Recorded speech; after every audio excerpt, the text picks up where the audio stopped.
கிளந்தான் பசிர்மாசில் நேற்று சொந்த மகனையே கத்தியால் குத்தி காயப்படுத்திய தந்தை விசாரணைக்காக இன்று முதல் 7 நாட்களுக்கு தடுத்து வைக்கப்பட்டுள்ளார்.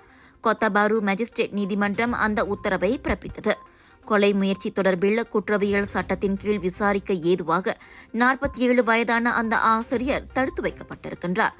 முன்னதாக கம்புங் பெங்கோல் சே டோலில் காய்கறி வெட்டும் கத்தியால் அந்த ஆடவர் 2 முறை குத்தியதில் 11 வயது மகன் நெஞ்சிலும் வயிற்றிலும் படுகாயமடைந்தான். அச்சிறுவனுக்கு மருத்துவமனையில் தீவிர சிகிச்சை அளிக்கப்பட்டு வருகிறது.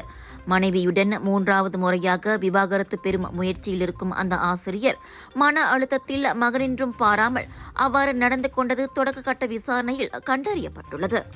விலையோ மலிவு, செலவோ குறைவு, தரமோ உயர்வு, மனமோ நிறைவு. மக்களின் தேர்வு என்ரிகோஸ் முழு ஆடை சத்துள்ள பால்மாவு.